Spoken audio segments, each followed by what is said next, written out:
이 작은 녀석의 필사적인 공격, 시청자들은 어미를 잃은 슬픔이라는 사실에 눈물을 멈추지 못했습니다. 사료를 거부하며 발버둥치는 호두의 모습, 마치 엄마만 와주면 돼요라고 외치는 것 같았어요. 구조자들은 이 공원에 길고양이들을 돌보러 자주 찾아오곤 합니다. 그런데 오늘은 예상하지 못한 일이 벌어졌어요. 호두는 지난 2달 동안 어미와 함께 살아왔습니다. 3일 전까지만 해도 어미 고양이가 구조자에게 자연스럽게 다가와 밥을 먹곤 했는데 그 어미가 갑자기 사라진 겁니다. 사흘 동안 찾아 헤맸지만 아무 흔적도 없었어요. 교통사고를 당했을 수도 있고 또 다른 새끼를 가졌을 수도 있겠죠. 만약 임신을 했다면 생존을 위해 이미 자란 아이를 떠났을 거예요. 그렇게 혼자 남겨진 호두는 스스로를 지키려고 온몸으로 경계하기 시작했나 봅니다.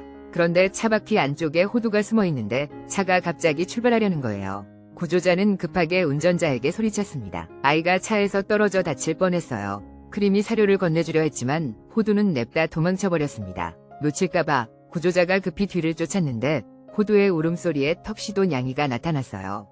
불쌍한 호두는 또다시 사람들에게서 달아나기 시작했습니다. 차들이 쌩쌩 달리는 도로인데 혹시 다치지는 않을까 지켜보는 마음이 졸렸어요. 아마도 호두는 사람들이 자신을 해칠 거라 생각했나 봅니다. 구조자는 최대한 천천히 다가갔지만 호두는 계속 공격적이었어요. 경험상 이런 아이들도 꾸준히 먹이를 주면 마음을 여는데 호두는 끝까지 거부했습니다.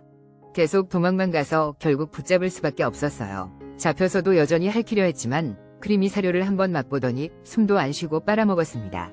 그 모습을 보니 얼마나 배가 고팠을지 가슴이 아팠어요. 그때 다른 양이도 나타나서 구조자는 함께 먹이를 나눠줬습니다. 남은 사료를 모두 주고 이제 호두를 보호소로 데려갈 시간이었어요. 조금만 손을 대려 해도 핥히려고 해서 여전히 경계심이 가득했습니다. 병원에 들러 검진을 받았는데 다행히 건강한 편이라고 하더라고요. 보호소에 도착한 호두는 여전히 공격적이어서 별도 공간에 두었습니다. 손을 너무 싫어해서 손가락에 크리미를 묻혀줬어요. 케이지에서 꺼내주자 공원에서처럼 방안을 미친 듯이 뛰어다녔습니다. 그때 보모 고양이 루비를 만났어요.